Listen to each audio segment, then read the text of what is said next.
everyone, and welcome to Rina Instant Education. And this is Rina, and I have come with some important questions which have been asked in your exams, right? चैनों के लिए मैंने तैयार किया है और sentence के लिए है और ये क्वेश्चंस हम लोग डिस्कस करेंगे कैसे कैसे इंपॉर्टेंट क्वेश्चंस हैं और कैसे कैसे उनके आंसर्स हैं वो हम लोग करेंगे के साथ सो आप लोग का वेलकम करने के साथ हम लोग फर्स्ट क्वेश्चन पे मूव करते हैं हमारा फर्स्ट क्वेश्चन है which European power was the first establish trade relations with India India के साथ व्यापारिक रिलेशन संबंध बनाने वाले पहले यूरोपियन कौन थे option A Portuguese option B Dutch option C French option D British इसका जो करेक्ट आंसर है वो है Portuguese because we all know that Portuguese were the first Europeans uh, who explored Atlantic and Indian Oceans also.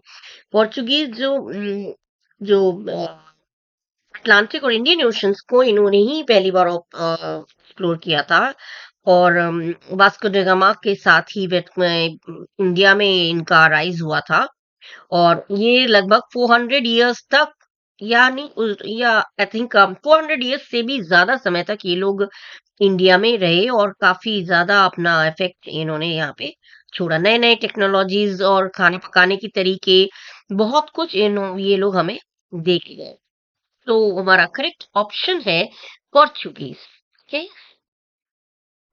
Now the next question is Which Indian state is known as the land of five rivers? ये भी बहुत easy है land of five reverse को मालूम है land of five rivers option A Punjab option B Haryana option C Himachal Pradesh and option D Rajasthan this is very easy question easy और tough दोनों mix up करके आते हैं तो पंज मतलब ही पांच ठीक है पर्शियन वर्ड है पंज मतलब पांच और आब मने वाटर तो पांच रिवर्स हैं बीस चिनाब झेलम रवि सतलज ये सब ट्रिब्यूटरीज हैं इंडस रिवर के और इसमें सतलज जो है वो सबसे लार्जेस्ट है ठीक है और आज के डेट में अगर बता दूं तो रवि बीज और सतलज रिवर्स पंजाब में फ्लो करती हैं और झेलम चिनाब रिवर्स भी पाकिस्तान में है और पंजनाद रिवर पाकिस्तान में जिन पांचों रिवर्स यहाँ पे मीट करते हैं तो इसलिए पंजाब इसको बोला जाता है जैसे फार्मिंग के लिए बहुत इंपॉर्टेंट है रिवर्स फार्मिंग के लिए और कल्चर में देखा जाए तो इसमें festivals folk dances music cuisine सब ये रिवर्स जो वो सेंट्रल होती हैं पंजाब के कल्चर में ये सब चीजें तो एनीवे दो द करेक्ट आंसर है पंजाब ठीक है land of five reverse is Punjab that means option A Now, next question. What is the national sport of Bhutan? Option A cricket, option B football, option C archery, and option D wrestling. Cricket कहाँ का है cricket तो कई जगह का national game है Antigua Barbuda Australia Barbados इन सब जगहों में खिलाता है मेन एंटीगुआ और बारबुडा में क्रिकेट खेला जाता है और फुटबॉल आपका जो नेशनल गेम है वो फ्रांस का है फ्रांस इजराइल इटली मॉरिशस इन सब जगहों का है और रेसलिंग जो है आपका नेशनल गेम है ईरान का अब बच गया आर्चरी आर्चरी जो है ये आपका भूटान का नेशनल स्पोर्ट है option C is your correct option archery national sport of Bhutan is archery now the next one is Next question is the permanent settlement was introduced by the British in which year? Option A 1793, option B 1801, option C 1813 and option D 1833. Permanent settlement पहले होता क्या है ये देखिए permanent settlement को हिंदी में क्या बोलेंगे स्थायी बंदोबस्त ठीक है हिंदी में बोलते हैं स्थायी बंदोबस्त और हिंदी में भी बोलते नहीं जैसे कि हिंदी वर्जन में अगर आप लोगों ने पढ़ा हो तो आपको पता नहीं चल पाएगा इंग्लिश में स्थायी बंदोबस्त हिंदी में बोलेंगे इंग्लिश में बोलेंगे तो परमानेंट सेटलमेंट ये this was brought into effect bye Lord Cornwallis जो थे उन्होंने ये 1793 में उन्होंने ये समझौता किया था परमानेंट सेटलमेंट किस चीज पे settlement this was an agreement between the East India Company and the zamindars to fix the land revenue जो लैंड रेवेन्यू होता था जो लगान जिसे हिंदी में बोलते हैं, लगान फिक्स करने के लिए, जो ईस्ट इंडिया कंपनी और जमींदारों के बीच में लगान क्या होगा, लैंड रेवेन्यू क्या होगा, वो फिक्स करने के लिए लॉर्ड कॉर्नवालिस ने 1793 में ये पेश किया था। ठीक है, पहले ये settlement, first settlement was made with zamindars of Bengal, Bihar and Orissa. पहले तो बंगाल के जमींदारों के सामने, जमींदारों के बीच और ब्रिटिश के बीच एक समझौता हुआ था, एक सेटलमेंट हुआ था। पहले बंगाल, बिहार और उड़ीसा के जमींदारों के साथ हुआ था। उसके बाद मद्रास और दूसरे जगहों वाराणसी, इन सब जगहों में, बनारस या वाराणसी, इन सब जगहों के जमींदारों के साथ भी ये सेटलमेंट हुआ था। लैंड रेवेन्यू को लेके, लगान को लेके इन लोगों में कुछ समझौता हुआ था ईस्ट इंडिया कंपनी और जमींदारों के बीच। ठीक है, भू राजस्व भी बोलते हैं इसको हिंदी में। अच्छा, इसकी दूसरा ये पूछा जा सकता है, इसका एक और नाम भी ध्यान रखिएगा, परमानेंट सेटलमेंट ऑफ बंगाल भी बोला जाता है। परमानेंट सेटलमेंट ऑफ बंगाल के नाम से भी इसे जाना सकता है। अगर परमानेंट सेटलमेंट बोला जाए या परमानेंट सेटलमेंट ऑफ बंगाल बोला जाए, तो भी ये यही चीज है। ठीक है, और किसने किया था, बहुत इंपॉर्टेंट है कि गवर्नर जनरल लॉर्ड कॉर्नवालिस ने इसको पेश किया था। ठीक है, स्थायी बंदोबस्त बोलते हैं।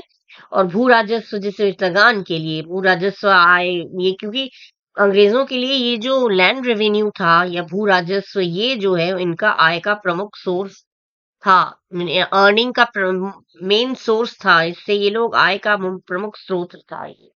ठीक है, तो ये भू राजस्व व्यवस्था बोल सकते हैं इसको। ठीक है, इस व्यवस्था को जमींदारी व्यवस्था भी बोलते हैं। ठीक है, किसी भी तरह से बोला जा सकता है, ध्यान रखिएगा।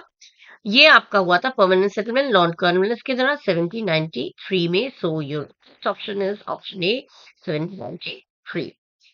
Now next is, who was the first Indian woman to win a gold medal at the Asian Games?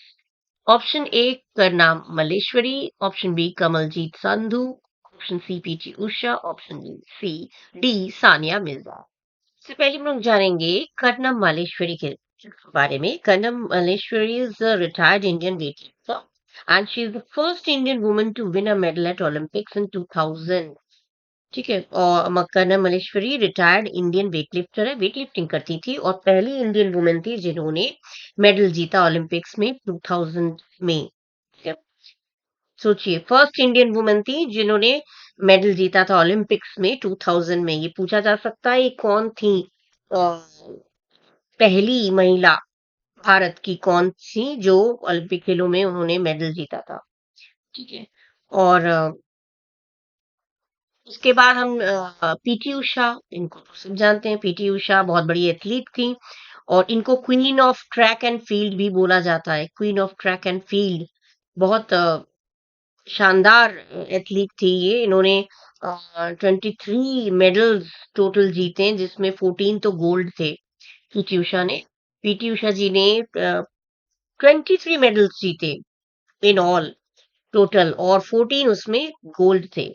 ये सबसे बड़े खिला एथलीटों में से एक थी। और 1980 के दशक में ये थी। और इनके बारे में तो सब जानते ही हैं वैसे ही। और मेन चीज है, ये क्या थी, ये थी भारत की एथलीट। ठीक है, तो पीटी उषा हो गई एथलीट। अब हमारा नेक्स्ट है, ऑप्शन डी में है Sania Mirza. Sania Mirza is an Indian farmer professional tennis player. ये टेनिस प्लेयर है, सब लोग जानते हैं इसको, लेकिन ये चीजें जब एग्जामिनेशन हॉल में पूछा जाता है तो हम लोग गड़बड़ा जाते हैं। ठीक है, तो सानिया मिर्जा भी भारत की टेनिस खिलाड़ियों में से एक है। 2003 से 2013 तक इन्होंने लगातार टेनिस में, सिंगल और डबल दोनों में ही इन्होंने टेनिस में अपना बढ़िया वो दिखाया, अपना स्थान बनाया इसमें इन्होंने 2003 से 2013 तक। ठीक है, और अब तक की सबसे बेहतरीन महिला टेनिस खिलाड़ी में से ये है। और 2003, ये बोल दिया, 2003 से 2023 तक शानदार कैरियर में इन्होंने टेनिस के लिए, टेनिस की वर्ल्ड में ऊंचाइयों को छुआ है। तो करनम मल्लेश्वरी का बोल दिया, और पीटी उषा जी का बोल दिया, सानिया मिर्जा का बोल दिया। अब रह गए कमलजीत। कमलजीत जो थे, ये थी जिन्होंने गोल्ड मेडल जीता था, first Indian women to win a gold medal. क्योंकि इन्होंने जो जीता था वो कांस्य पदक था, जिन्होंने मैंने बोला जो पहली इंडियन वुमेन थी। सानिया मिर्जा तो टेनिस प्लेयर थी। और जो पीटी उषा थी, ये थी queen of track and field. और कर्णम मल्लेश्वरी, मैंने बोला ये रिटायर्ड इंडियन वेट लिफ्टर थी। इन्होंने जो रिसीव किया था, इन्होंने अर्जुन अवार्ड भी रिसीव किया मिला था इनको। तो इनको कांस्य पदक मिला था। पहली महिला तो थी, लेकिन इनको ब्रोंज मेडल मिला था, ठीक है, कर्णम मल्लेश्वरी को। गड़बड़ाइएगा नहीं, कर्णम मल्लेश्वरी अगर गोल्ड मेडल पूछा है तो कमलजीत संधू। और अगर कोई भी मेडल पूछा जा रहा है तो ब्रोंज मेडल में कर्णम मल्लेश्वरी।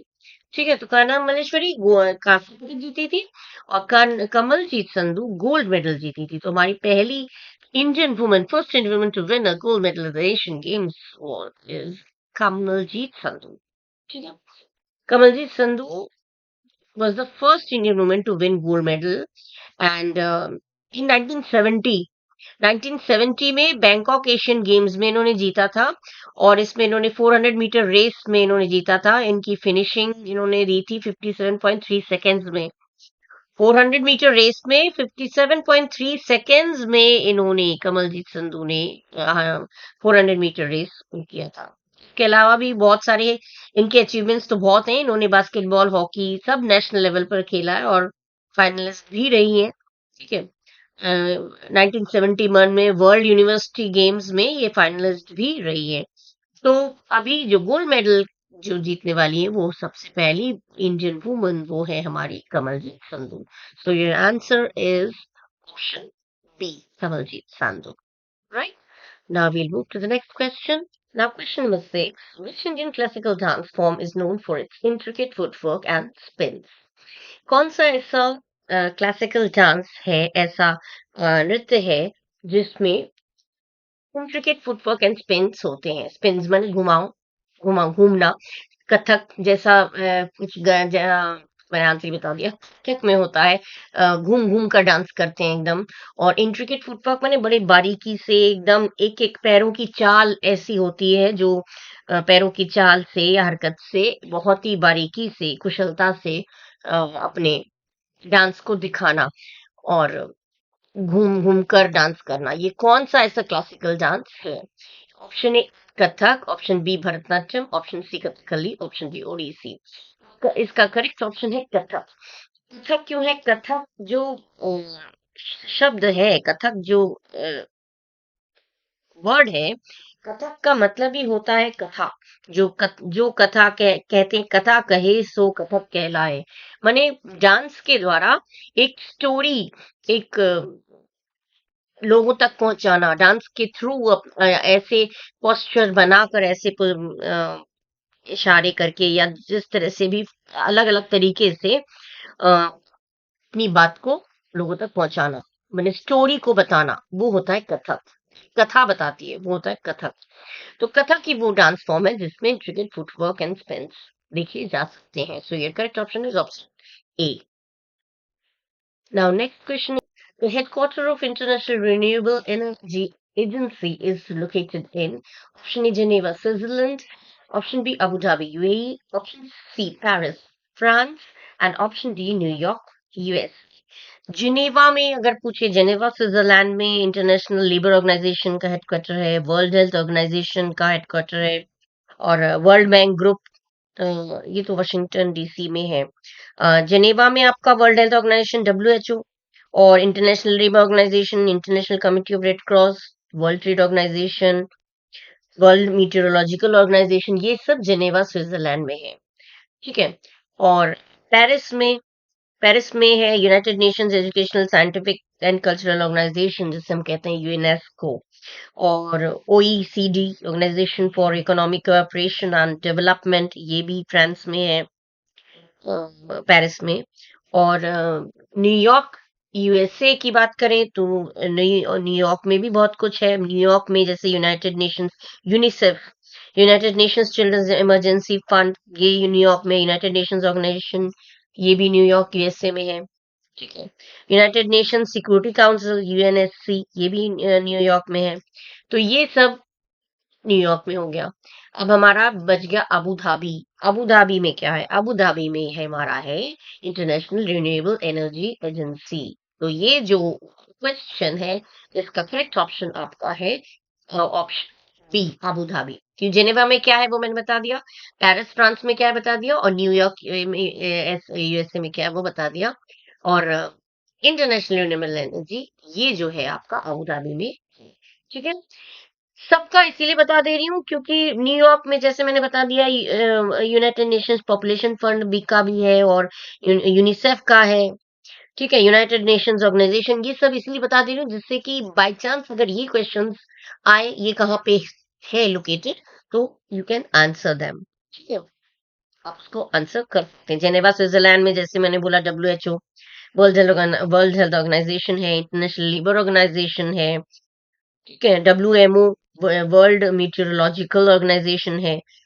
ये चीजें हैं आपका जेनेवा स्विट्जरलैंड में। तो आपका इस क्वेश्चन का करेक्ट ऑप्शन हो गया option B. Now next question, the world's longest sea bridge, the Hong Kong Zhuhai Macau Bridge, is located in which country? Option is Japan, option B China, option C South Korea, and option D Thailand. सबसे लंबी bridge, समुद्री पुल जिसे बोलते हैं, Hong Kong जुहाई Macau bridge, ये कहाँ पे है? ये आपका है चाइना में। चाइना में है, और ये जो ब्रिज है हांगकांग मकाओ और चीन को जोड़ता है, और इसकी लंबाई 55 किलोमीटर है। और इस पुल को बनाने में एटलीस्ट 420,000 टन स्टील और 80,000 टन पाइप का यूज किया गया है। और इसकी गहराई 44 मीटर है। ये जो कितना लंबा है, इसकी गहराई, इसका जो कितना कुछ यूज हुआ है वो मैं बता रही हूँ। मने इस पुल की मदद से हांगकांग से मकाऊ तक का सफर केवल 30 मिनट्स में तय किया जा सकता है, सोचिए। और सुरक्षा व्यवस्थाएं भी हैं उस हिसाब से, इसमें बहुत सेफ्टी मेजर्स भी इसमें हैं। जैसे अगर ड्राइवर को नींद आ जाती है तो अलर्ट करने के लिए विशेष कैमरे लगे हुए हैं। और आतंकवादी हमलों से निपटने के लिए पुलिस पेट्रोलिंग है, सुरक्षा कैमरे हैं, और बहुत कुछ है। माने ड्राइवरों को सड़क के उस तरफ से गुजरना होता है जिस तरह से वे आ रहे हैं। ठीक है, बहुत ही लंबा पुल है, दुनिया का सबसे लंबा पुल है, और ये है कहाँ पे? चाइना में। ठीक है, so your correct option is China, option B. Now the next question, the first artificial satellite Sputnik 1 was launched by which country? Option A USA, option B Soviet Union, option C China, option D Germany. Satellite, artificial satellite जो launch किया था वो Sputnik 1, वो launch किया गया था Soviet union के द्वारा। ठीक है? सोवियत यूनियन में Sputnik 1, sorry Sputnik 1 launch on October 4, 1957। Soviet union ने October 4, 1957 में इनॉग्रेट किया था स्पेस एज को, और उन्होंने इसको लॉन्च किया था स्पुतनिक 1 को। और इसमें इसकी खासियत है ये कि इसमें ये पहली आर्टिफिशियल सैटेलाइट है, this is the first artificial satellite to orbit the earth. ठीक है, इसका वेट 184 पाउंड्स है। ठीक है, और रेडियो ट्रांसमीटर है इसमें, साइंटिफिक जो भी ऑब्जेक्टिव्स हैं, टेस्टिंग मेथड मेथड सब कुछ है इसमें। तो ये बहुत ही हेल्पफुल है ये। ठीक है, टेस्टिंग मेथड है, टेस्टिंग रेडियो है, ऑप्टिकल मेथड्स जो ऑर्बिटल ट्रैकिंग के लिए। ठीक है, हर हर चीज की इसमें फैसिलिटी है, बहुत कुछ है इसमें फैसिलिटीज, जो फीचर्स हैं बहुत अच्छे हैं। तो आर्टिफिशियल सैटेलाइट स्पुतनिक 1 जो लॉन्च किया गया था, कौन सी कंट्री ने किया था? ध्यान रखिएगा, इसका करेक्ट ऑप्शन है ऑप्शन बी, यानी कि Soviet Union. Now let's move to the next question, which country is known as the land of 1,000 lakes? Land of 1,000 lakes किस कंट्री को बोला जाता है? This is very easy question but very important. Finland is known as the land of 1,000 lakes because of its many lakes and islands। यहाँ पे Finland में बहुत सारे लेक्स हैं, बहुत सारे आइलैंड्स हैं, इसीलिए फिनलैंड को लैंड ऑफ 1,000 लेक्स बोला जाता है। लेक्स का कितने फिनलैंड में अराउंड 168,000 लेक्स हैं, जिसमें at least 55,000 that are at least 200 metres wide. इसमें 55,000 तो वो हैं जो 200 मीटर्स चौड़े हैं। लार्जेस्ट लेक है साइमा। लार्जेस्ट लेक अगर पूछा जाए, फिनलैंड का जो सबसे लार्जेस्ट लेक है, Finland largest lake is Saimaa which is Europe's fourth largest lake. Saimaa आ सकता है क्वेश्चन में, इसलिए मैं डिटेल देती जा रही हूँ। साइमा फिनलैंड का लार्जेस्ट लेक साइमा है, जो कि पूरे यूरोप का फोर्थ लार्जेस्ट लेक है। ठीक है। और भी बहुत सारे यूरोप के बहुत सारे सिटीज में लेक्स हैं, और साइमा सबसे बड़ा है। तो लैंड ऑफ 1,000 लेक्स क्यों बोला जाता है, बता दिया। 168,000 लैक्स हैं इसमें। तो और 55,000 तो ऐसे हैं जो 200 मीटर्स चौड़े हैं। तो कौन से कंट्री को लैंड ऑफ 1,000 लेक्स बोला जाता है? उसका करेक्ट ऑप्शन है आपका option B, that means Finland. Right. Now the next question is, what is study of coins and medals called? Medals और कॉइन्स और मेडल्स का जो स्टडी करते हैं उसको क्या बोलते हैं? Option A epigraphy, option B numismatics, option C cartography, option D palaeography. Epigraphy क्या होता है? Epigraphy is the study of inscriptions, epigraphs जो स्टोन में या मेटल में जो इंस्क्राइब्ड रहते हैं, उसको इंस्क्रिप्शंस जो होते हैं उसको, उस स्टडी को कहते हैं एपिग्राफी। ठीक है। एंशियंट इंस्क्रिप्शंस देखे होंगे बहुत सारे, जो स्टोन पे या किसी मेटल पे जब ये कोई चीज खुदी हुई रहती है, तो उसको स्टडी को जो करते हैं, उसका जो स्टडी होता है उसे कहते हैं एपिग्राफी।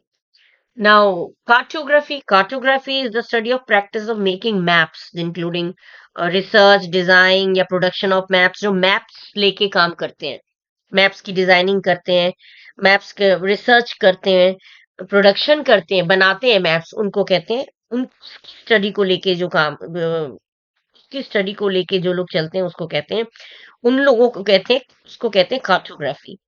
और पैलियोग्राफी है study of ancient and pre modern writing systems, जो मैन्युस्क्रिप्ट्स होते थे, जैसे पुराने समय में किस तरह से लैटिन वर्ड हुआ करता था, जो जिसका मीनिंग क्या होता था। पैलियोग्राफी जो वो लोगों के नॉलेज कैसे, एंसेस्टर्स जो हमारे थे, हमारे जो पूर्वज जो थे, उनकी थॉट्स कैसे थे, उनके नॉलेज कैसी थी, तो उनकी लिखी हुई मैन्युस्क्रिप्ट्स, माने उनकी लिखी हुई चीजों को, राइटिंग सिस्टम को वो लोग स्टडी करते थे, और उसकी स्टडी को ही बोलते हैं palaeography.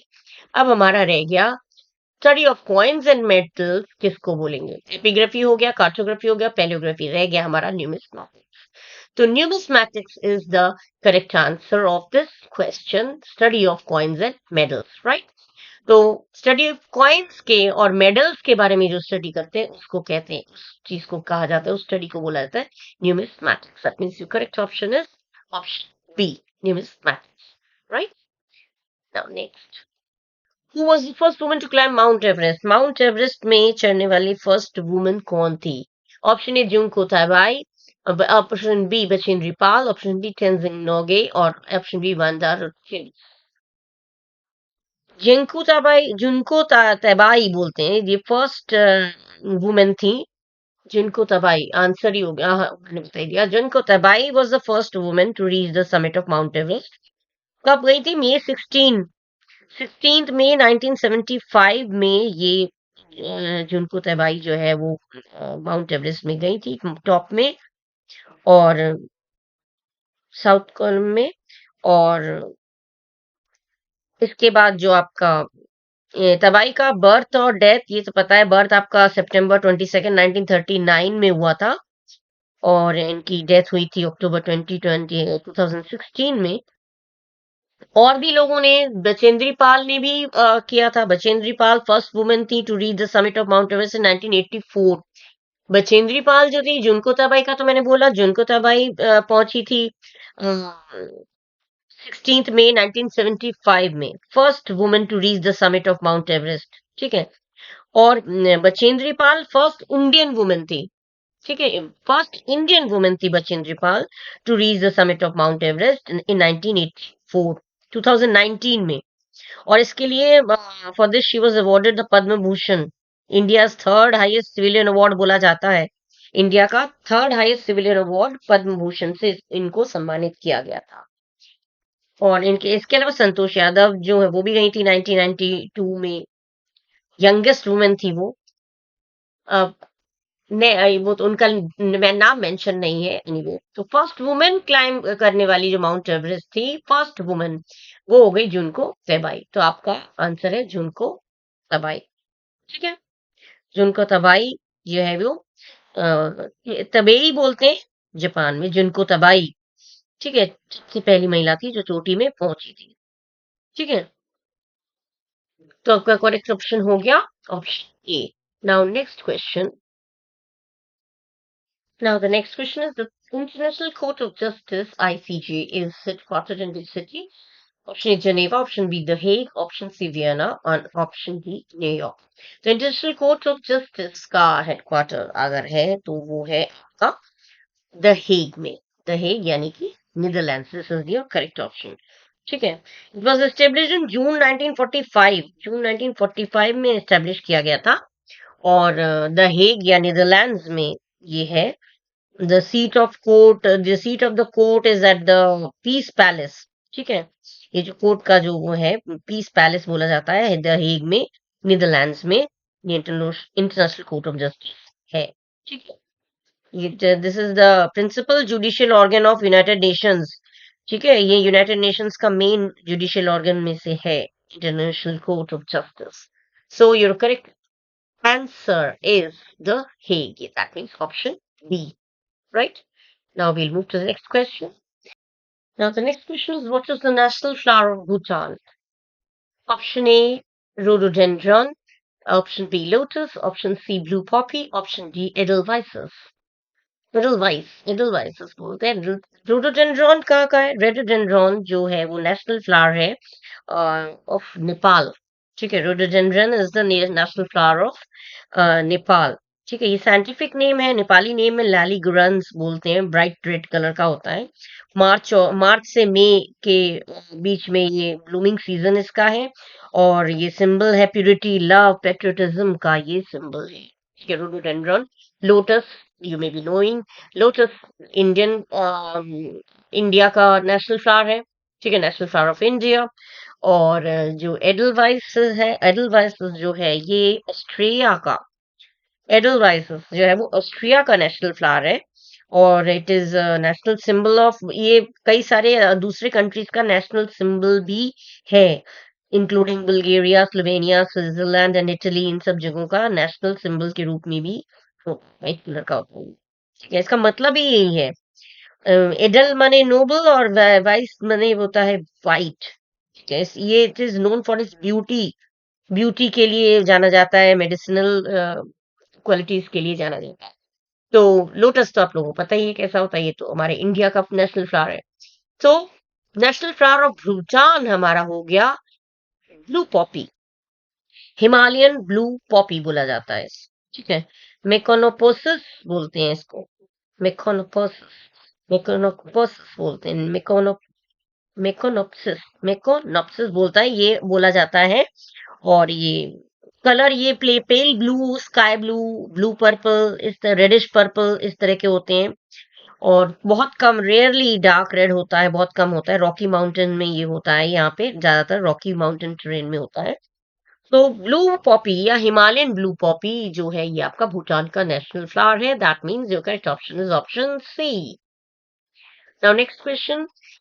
The Elephant Festival is an annual event celebrated in which Indian state? Elephant Festival, right? Elephant Festival या हिंदी में बोले तो हाथी महोत्सव। एलिफेंट फेस्टिवल कौन से स्टेट में सेलिब्रेट किया जाता है? Option A Kerala, option C Rajasthan, option C Assam and option C Karnataka. हाथी महोत्सव या एलिफेंट फेस्टिवल जो है वो राजस्थान के जयपुर शहर में मनाया जाता है। और ये फरवरी में, फरवरी मार्च में ये चीज, फरवरी या मार्च में this festival usually takes place in February और March and during Holi festival. And ये फेस्टिवल है, this the festival honours elephants. ये एलिफेंट्स लोगों को ऑनर किया जाता है। और एलिफेंट्स लोगों को डेकोरेट किया जाता है, ज्वेलरी पहनाई जाती है, कलरफुल चीजें पहनाई जाती है, परेड किया जाता है पूरे इन फ्रंट ऑफ क्राउड्स। भीड़ भीड़ के बीच से इनको पूरा जुलूस निकलता है इनका। ठीक है। तो एलिफेंट्स को बहुत सेक्रेड माना जाता है, सिंबल ऑफ रॉयल्टी। राजस्थान में elephants are considered sacred and symbol of royalty in Rajasthan. ठीक है। तो हाथी महोत्सव या एलिफेंट फेस्टिवल जो है वो अ, होता है कौन सी जगह में? बोल दिया, राजस्थान। ठीक है, राजस्थान के जयपुर शहर में मनाया जाता है। ठीक है।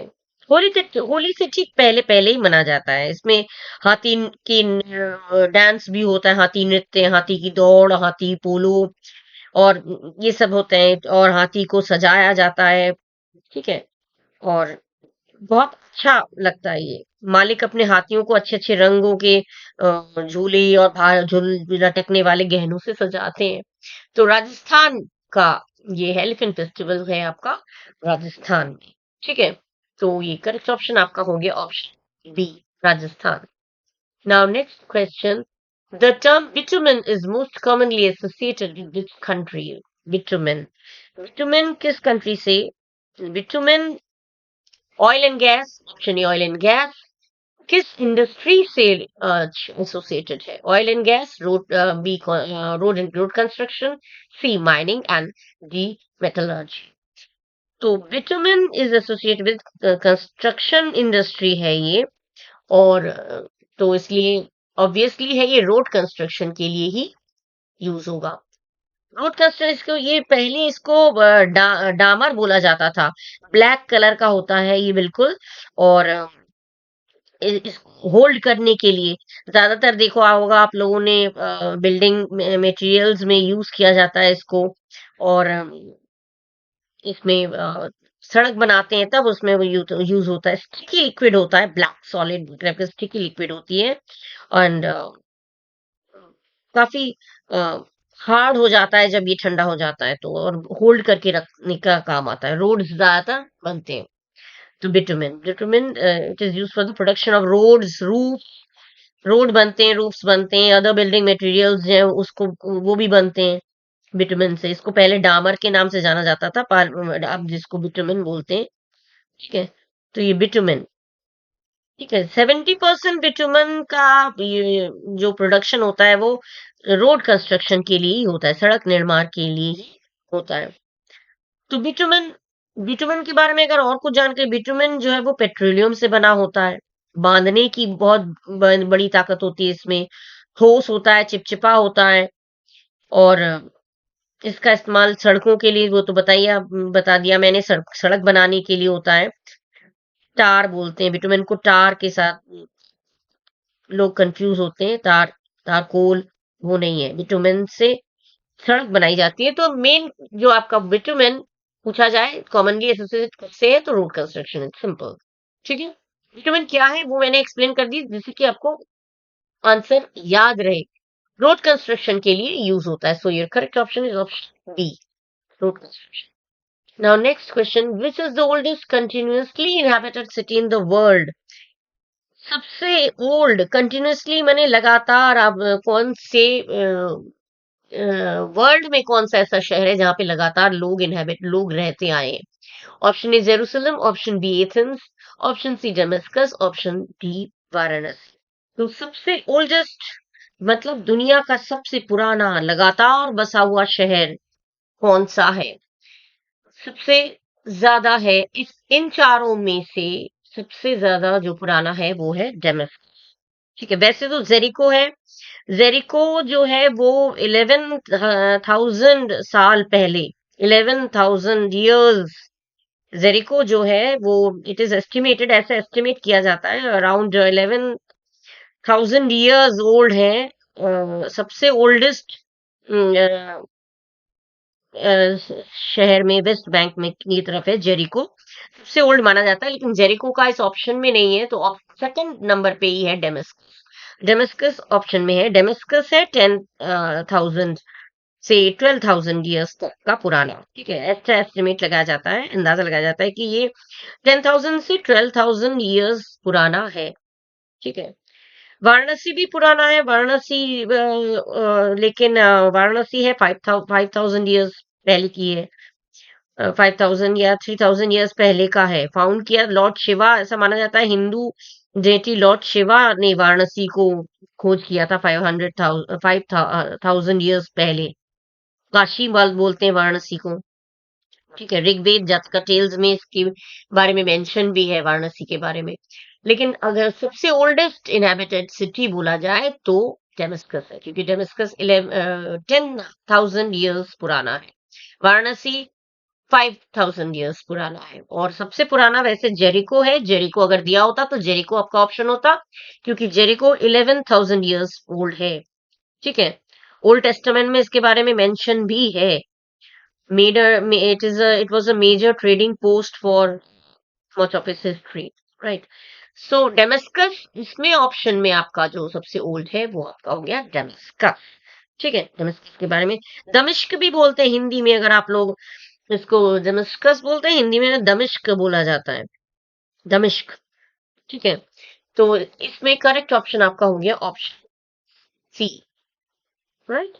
Next, the currency of Angola is called, Angola का करेंसी क्या है? Kwanza, naira, cedi, franc. Naira क्या है?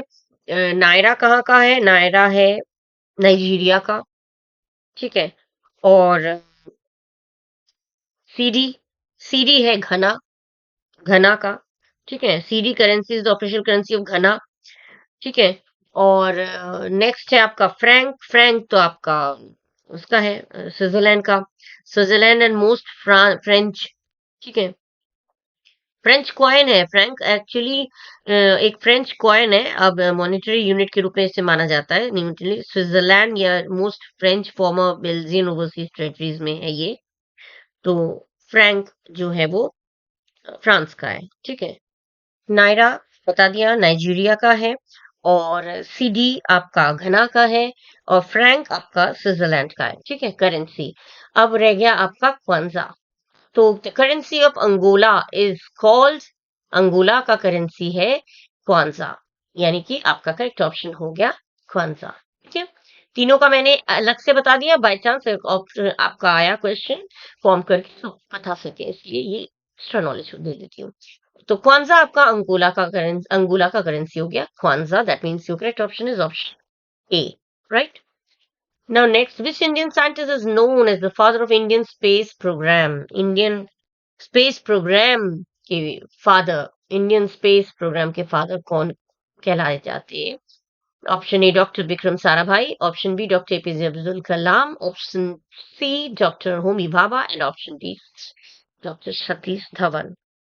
विक्रम साराभाई, डॉक्टर सतीश धवन, अब इनमें से सबसे पहले अगर किसी का डॉक्टर सतीश धवन की अगर बात करें, doctor Satish Dhawan Indian rocket scientist थे, मैथमेटिशियन भी थे, एरोस्पेस इंजीनियर भी थे। ठीक है, श्रीनगर में पैदा हुए थे ये। इंडिया और यूनाइटेड स्टेट्स में इनका स्टडीज हुआ है, इन्होंने रिसर्चर थे ये। ठीक है, डॉक्टर सतीश धवन। और एपीजे अब्दुल कलाम को तो आप लोग जानते हैं, मिसाइल मैन ऑफ इंडिया बोला जाता है, राष्ट्रपति के रूप में भी इन्होंने काम किया है। ठीक है, एरोस्पेस साइंटिस्ट ये भी थे, इंडियन एरोस्पेस साइंटिस्ट थे, स्टेट्समैन थे। ठीक है, पॉलिटिशियन थे। और होमी जहांगीर भाभा, ये भी इंडियन न्यूक्लियर फिजिसिस्ट थे, who is widely credited as the father of Indian nuclear program. Father of Indian nuclear program इनको बोला जाता है। ठीक है, होमी जहांगीर भाभा वैज्ञानिक थे, और इनको father of Indian nuclear program बोला जाता है।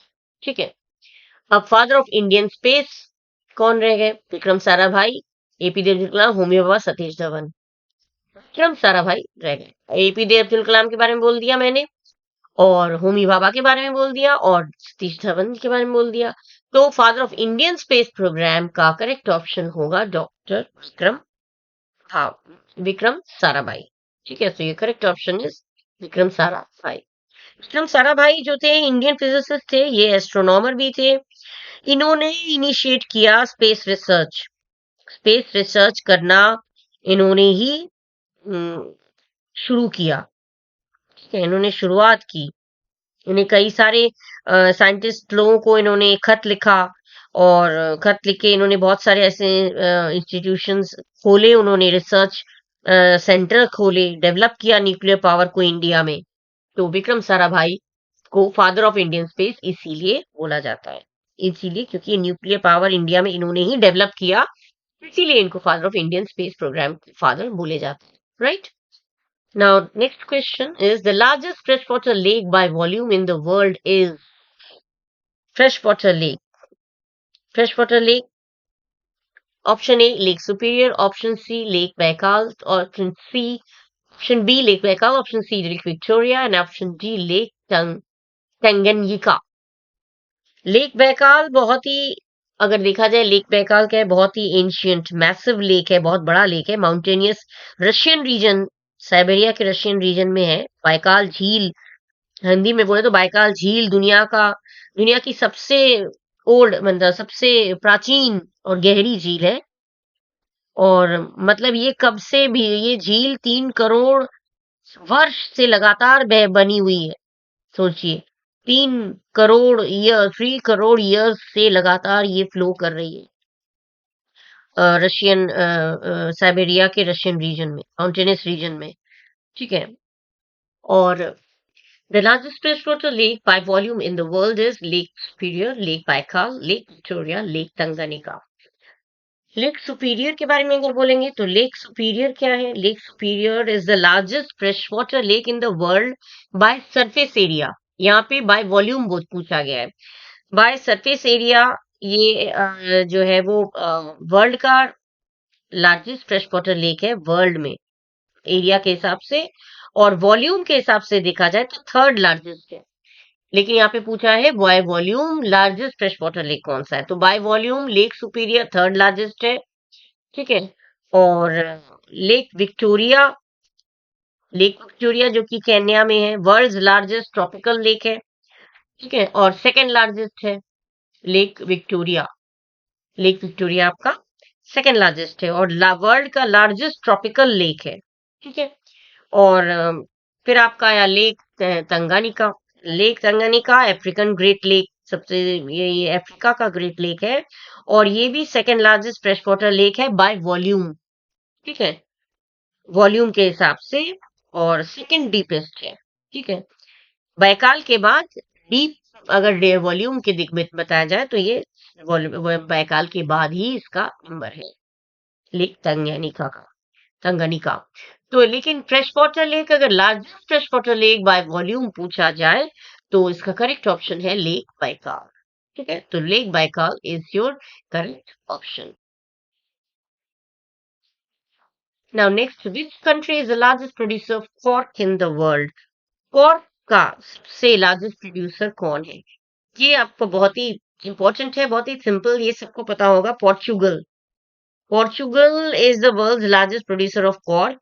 इसमें अबाउट 52%, जो वर्ल्ड का प्रोडक्शन जितना होता है उसमें, पूरी दुनिया में जितना प्रोडक्शन होता है उसका 52% केवल पोर्चुगल में ही होता है, कॉर्क का प्रोडक्शन, ठीक। तो world's largest natural cork company है पोर्चुगल, ठीक है। Pioneer in, it is considered a pioneer in the industry, इस इंडस्ट्री में सबसे आगे चलने वाले, ठीक है, सबसे आगे चलने। 52 वर्ल्ड के प्रोडक्शन जितना भी कॉर्क होता है उसमें पोर्चुगल में 52% होता है।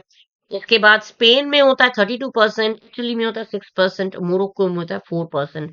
पूरी दुनिया में जितना प्रोडक्शन होता है उसमें 52% तो पोर्चुगल में हो जाता है, 32% स्पेन में होता है, और 6% इटली में होता है, और 4% होता है मोरक्को में। सबका मैंने बता दिया, ठीक है। पोर्चुगल में सबसे ज्यादा 52%, स्पेन में 32%, इटली में 6% और मोरक्को में 4%। तो सबसे लार्जेस्ट पूछा है, लार्जेस्ट प्रोड्यूसर हो गया हमारा Portugal, that means correct, correct option is option A, Portugal. Now, which is the only floating national park in the world? Only floating national park in the world. कौन सा है? Option A Kaziranga national park, option B Keibul Lamjao national park, option C Sundarbans national park, और option D Manas national park. Only floating national park world में कहाँ पे है? Keibul Lamjao national park में है। Keibul Lamjao national park. Keibul Lamjao national park in Manipur, India is the world's only floating national park. Manipur में है, Manipur India में है कीबुल लमजाओ नेशनल पार्क। तो केवल यही ध्यान रखना है, only floating national park world में कहां पर है? केवल कीबुल लमजाओ नेशनल पार्क, ये है मणिपुर इंडिया, इंडिया में है, मतलब मणिपुर में वर्ल्ड का एकमात्र फ्लोटिंग नेशनल पार्क है। बिष्णुपुर डिस्ट्रिक्ट, मणिपुर के बिष्णुपुर डिस्ट्रिक्ट में ये है। और in the south western part of Loktak lake, Loktak lake, yes, Loktak lake India largest fresh water lake कहा जाता है। इंडिया का लार्जेस्ट फ्रेश वाटर लेक अगर पूछा जाए तो लोकतक लेक इंडिया का लार्जेस्ट फ्रेश वाटर लेक है, लोकतक लेक, जो कि मणिपुर में है, सदर्न पार्ट में, ठीक है, मणिपुर में। और सबसे अगर ओनली फ्लोटिंग नेशनल पार्क बोला जाए तो ये हो गया कीबुल लमजाओ पार्क, ठीक है। सुंदरबन कहाँ पे है? सुंदरबन आपको पता होगा वेस्ट बंगाल में है, ठीक है। और मानस नेशनल पार्क असम में है, और काजीरंगा नेशनल पार्क ये भी असम में है, ठीक है। तो ये ओनली फ्लोटिंग पार्क का ऑप्शन हो गया, option B, Keibul Lamjao national park. Now next question is, which Gupta ruler adopted the title of परम भट्टारक महाराजाधिराज? परम भट्टारक महाराजाधिराज एक शाही उपाधि थी, ठीक है, रॉयल टाइटल था। परम भट्टारक महाराजाधिराज की टाइटल सिग्निफाई कौन से सुप्रीम सॉवरेनिटी में किस गुप्ता रूलर को दिया गया था? Option A Samudragupta, option B Chandragupta one, option C Chandragupta two, option D Kumar Gupta. इसका करेक्ट ऑप्शन जो है जिसको दिया गया था वो है चंद्रगुप्त टू। ये टाइटल दिया गया था परम भट्टारक महाराजाधिराज, ये एक उपाधि होती है और एक टाइटल होता है, एक रॉयल टाइटल होता है। It is N imperial title used by several rulers, बहुत सारे रूलर्स को ये टाइटल मिला था। नागभट्ट टू, जो प्रत्याहारा डायनेस्टी के जितने एम्पर थे, नागभट्ट टू प्रत्याहारा डायनेस्टी के एम्पर थे जिन्होंने रूल किया 795 से 833 सी तक। और इनको ये टाइटल दिया गया था जब उन्होंने कन्नौज पे कॉन्कर कर लिया था, कब्जा कर लिया था। इसके बाद प्रभाकर वर्धन को भी ये टाइटल दिया गया था प्रभाकर वर्धन जो कि हर्षवर्धन, किंग हर्षवर्धन के पिता थे, फादर थे, जो कि थानेश्वर के राजा रह चुके हैं, ठीक है। उसके बाद लक्ष्मी कर्णा और बहुत लोग हैं जिनको ये टाइटल दिया गया है। लेकिन इन चारों ऑप्शंस में से कौन है जिनको ये टाइटल दिया गया था गुप्ता रूलर्स में? तो गुप्ता रूलर्स में ऑप्शन सी यानी कि चंद्रगुप्त टू जो है आपके वो रूलर थे, गुप्ता रूलर थे जिनको ये रॉयल टाइटल दिया गया था, ठीक है। हर्षवर्धन जो है वो लास्ट इंडियन रूलर थे जिनको ये परम भट्टारक की उपाधि धारण की गई दी गई थी, ठीक है। लेकिन यहाँ पे आपको चंद्रगुप्त टू जब ऑप्शन में दिया है तो ये गुप्ता रूलर की बात हो रही है, तो चंद्रगुप्त टू आपका हो गया करेक्ट ऑप्शन, जिनको ये उपाधि, ये टाइटल दिया गया था। Next question, the title of Devanam Priya Priyadarshi is associated with which historical figure? Devanam Priya Priyadarshi ये किस हिस्टोरिकल फिगर के साथ एसोसिएटेड है, किसके साथ जुड़ा हुआ ये चीज, ये title? Chandragupta Maurya, A option A Chandragupta Maurya, option B Ashoka, option C Harsha, option D Bindusara. Devanam Priya Priyadarshi के नाम से जो हिस्टोरिकल फिगर, जो ऐतिहासिक फिगर जो थे वो थे अशोका, क्योंकि अशोका जो ऐसे एम्पर थे, प्रियदर्शी का मतलब ही है जो दूसरों को प्यार से देखते हैं, who looks upon others with love, ठीक है, लव्ड बाय डिविनिटी, जिनको भगवान का प्यार मिलता है और जो दूसरों को प्यार से देखते हैं, तो उसी को कहते हैं प्रियदर्शी। और ये टाइटल दिया गया था अशोका, ठीक है। अशोका ने धम्मा का वो किया है, इंट्रोडक्शन किया है, बिलवेड ऑफ गॉड्स देव नाम प्रिया, ठीक है। तो अशोका को इस नाम से, टाइटल से नवाजा गया था। तो करेक्ट ऑप्शन आपका हो गया option B Ashoka. Now the last question, which ancient Indian text elaborates on the duties of a king and is considered a manual of statecraft? Option A Manusmriti, option B Arthashastra, option C Rajatarangini, option D Mahabharata. कौन सा ऐसा text था जिसमें elaborately विस्तार से राजा की duty बताई गई है, राजा को किस तरह से एम्पायर जब चलाते हैं, राजा जब राज चलाते हैं तो किस तरह की उनकी पॉलिसी होनी चाहिए, इकोनॉमिक पॉलिसी हो गया या मिलिट्री स्ट्रैटेजी कैसी होनी चाहिए, किस तरह से उनको बिहेव करना चाहिए, एक राजा को राज्य चलाने के लिए क्या करना चाहिए, ये सारे एक टेक्स्ट में लिखे गए थे। तो वो कौन सा एंशियंट टेक्स्ट था? मनुस्मृति, अर्थशास्त्र, राजतरंगिणी, महाभारत। इन चारों में से जो करेक्ट ऑप्शन है वो आपका है कौटिल्य का अर्थशास्त्र। ठीक है, अर्थशास्त्र।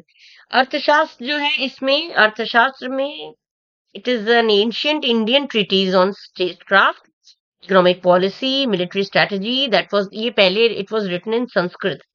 ठीक है, ये लिखा क्यों गया था? It was meant to serve as a guide, एक गाइडेंस मिले फॉर रनिंग एन एम्पायर।